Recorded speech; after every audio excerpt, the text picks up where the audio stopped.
This is actually our Thanksgiving meal. Thanksgiving meal, Thanksgiving dinner. You know what's funny? Because we spent 7 hours with our VIP guide, and we wanted to maximize the 7 hours. And if you sit down to eat for 45 minutes, that's an expensive meal. Not only because of the food that you're buying at Disneyland, but because of the hourly rate that you're paying for your VIP host. But before we get into that, let's talk about what we're wearing today. We've been move. Let's sit down, relax. Unwind. And just chat a little bit. So what I'm rocking right now is a Disney Studios Spirit jersey that I picked up on the tour just a couple days ago on our studio tour. Yeah. You got the water tower. What do you see on there? You got Legends Plaza with the Legends water tower, award. Legends Plaza, this year. The one with the 7 dwarves, that area. That's where Bob Iger's office is. Yeah, exactly. The animation building with the Sorcerer Mickey hat. The new or animation wizard hat. building. Yep, Yeah. absolutely. And the ABC building, basically. Hey, someone was listening on this tour. Absolutely. And actually underneath, maybe you'll catch it in one of our with the VIP tour guide. And I like the color on this. It's like it's almost like a garment dyed denim kind of color. Yeah, it's very unique. It makes it look. There's like a patina to it. I mean, it's built in to the print or whatever. Or the That's color. one thing that Spirit Jersey does really well are their washes to give it like a nice worn-in look. Because when you put on a Spirit Jersey, it's comfortable. It's all like broken in already, right? Absolutely. And then underneath, I'm rocking an Imagineering shirt that I picked up at D23. Yeah. So you'll catch that in the video with our VIP tour. We'll get it out there. We'll definitely get it. And you got a great holiday Spirit Jersey. Well, you know, the holidays are pretty much launched when it's Thanksgiving, so I busted out. I don't even know from what year this is, but this is not this year. Holiday. Yeah, definitely not this year. A holiday Spirit jersey, right? And you got the very castle. Festive. Definitely a castle. It's kind of like some sort of like pixel print that you could. It's and kind it of hard looks to like see. a sweater print. It looks like it's knit from far away, right? Absolutely. You have Mickey and Minnie ice skating. And then not locking lips, but locking noses. Yeah, absolutely. So it's nice and festive. It has that little pattern that you would expect from like an old-timey Christmas sweater. And the classic puff print Disneyland Resort in the back. Absolutely. So this is one of my staple holiday pieces. Even when I'm not at the park, I would rock this during the holidays. Just because it's like vibrant red, it just really screams holidays. So where else better to bust this out than here at the parks? When you're kicking off the holiday season. Absolutely. Well, we're kicking off dinner right now with the food of a little bit my people, but more your people. It's my people. It is my people. Your people. And it's hit or miss when they do these little festival sort of hybrid dishes. And we have today pork belly adobo. Ooh.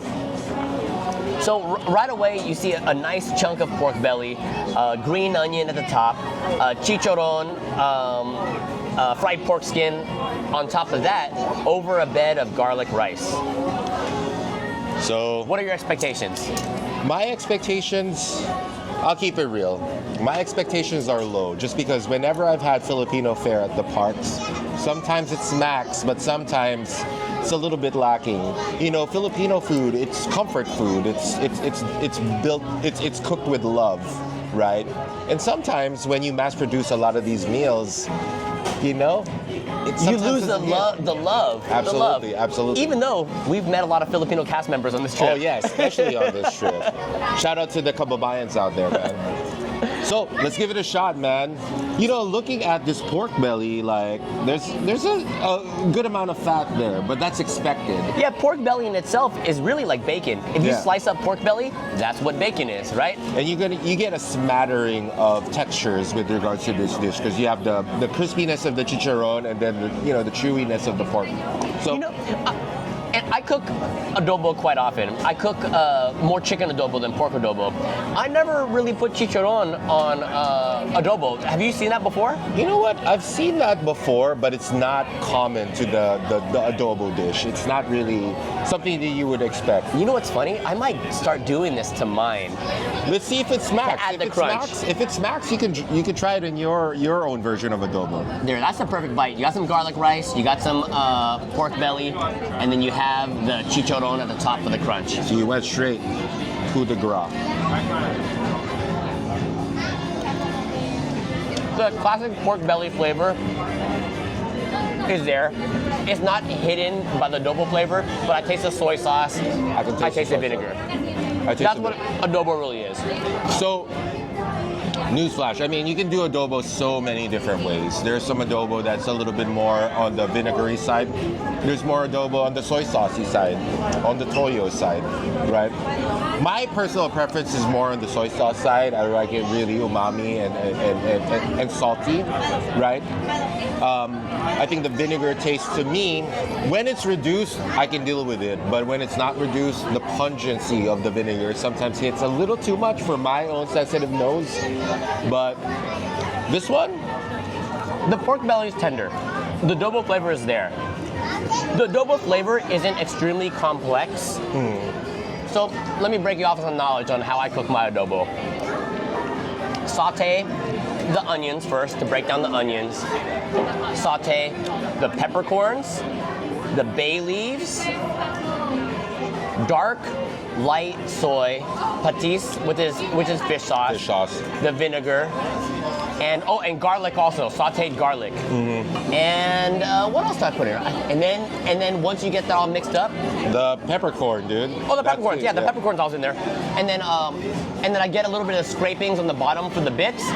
Then I put the chicken in, and then I let it simmer for a long, long, long time. The then it comes out perfect. The longer, the better, to be honest, dude. Because all those spices, all the sauces, just kind of seep into the protein. Yeah, low and then slow. Every bite, it just explodes with flavor. But you know what? My cheat code is Instant Pot. Sometimes. Hey, man. Sometimes you don't have the luxury of time, and sometimes you got to be creative. When the fam's hungry, you got to deliver with the quickness. So have you tried making adobo, pork adobo? Because I know chicken is your go-to. I haven't actually, but I could. I bet it's cooked about the same way.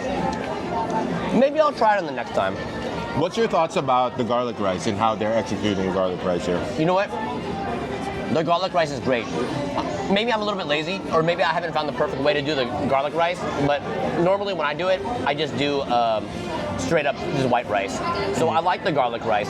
One thing that's more familiar to me in the way that I cook adobo, there's a lot of sauce.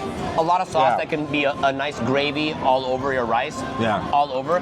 This one doesn't have the sauce. Exactly. I think the flavor is built into the protein.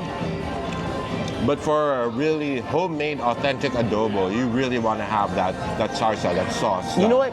That would be a way to elevate this. I mean, that would make this better if there was sauce on the side that you can pour over. Yeah, you can treat it like an au jus, so to speak, right? Yeah. Just to kind of drizzle over it, have it soak on the rice. Yeah. Just make it blast off a little bit better. With that said, I'm not. What do you call that? It's not. You wouldn't call it sabao, right? It's more sabao is more like soup, like you know what I mean. Like if you eat sinigang. What would you call the sauce that you can? So I'm leaning towards calling it a sarsa. Oh, okay. Viewers, comment below if that's not the proper way to address whatever the sauce of the adobo, but I'm leaning more on the sarsa of it. Sarsa is a little bit thicker, right, and more viscous. Not to be confused with sarsi. Not to be confused with the delicious drink of sarsi. Okay. Sarsa. Not to be confused with salsa. Salsa. Sarsa with a hard R, right? So, yeah. It's an enjoyable dish. I think it stays true to the flavor of the adobo. I think, the execution is a little bit different from what you would expect from a homemade meal. And you shouldn't expect that. This is park fare, right? I'm starving. You're talking. I'm just piling in. Yeah. It's delicious, and I'm pretty darn hungry. So it's doing well enough. Out of 10, from an adobo aficionado, what would you give it? Ooh. Standards are high. Standards are high for adobo. Given my preference, you know what? I'll make a little bit of a calibration, thinking that this is park fare food. And with that said, from a park perspective, I'll give this a solid 8 out of 10. Wow, that's high. No, it's pretty That's high. I know it's, it could be a little bit more moist with the sarsa, but again, I'm making a calibration based on the park experience, from the park dining experience. And the fact that You know, I think the serving size is actually pretty robust. For $9.50. Yeah, for $9.50 it's pretty robust. The uniqueness brings a little bit of a different experience from adobo perspective. You know, maybe I'm hungry. Maybe and I'm the pork being is cooked tender, It's all tender, the way it's through. tender. Not too mushy and not tough. So and it is juicy enough. Honestly, all in all, because I cook adobo a lot and I like my adobo, I'd be closer to about a 7. Okay. Maybe 6.5 if I wasn't starving. Yeah. But 6.5, 7 ain't bad, Yeah. but it's not knocking out of the park for me. No. I know what you mean. You know what would be the bomb on this? Making this a silog. If you had like a nice, like sunny side up or over easy egg that you can crack on the top and have the yolk kind of drip over everything, Yeah. that could make it like an 8.5 for me. Definitely. That ratchets up the authenticity of the meal in itself because you already have the garlic rice there. You already have the adobo, so it could be like an adobo silog type of experience. Now, harsh critic, you make your own adobo. Yeah. I just eat my adobo. So if we aggregate our scores together, it's probably more on the 7.5 scale altogether, right? Yeah. But shout out to the Festival of the Holidays to try and add something a little bit more ethnic to the repertoire that they have out here. So, you know, I'm not mad as a Filipino. I appreciate them giving other people an opportunity to taste this flavor. So, maligayang Pasko Maligayang Pasko. to all of our, could you say kababayan? Kababayan. Yeah, kababayan is or kapatid? kapatid. Kapatid. His brothers and sisters out there. Okay, all right. I'm trying, man. I'm trying. Hey, man, you're doing well, man. Okay. That's an 8.5 out of 10 in terms of Tagalog. Or happy Thanksgiving. Happy Thanksgiving. Okay, Dad's out. Peace.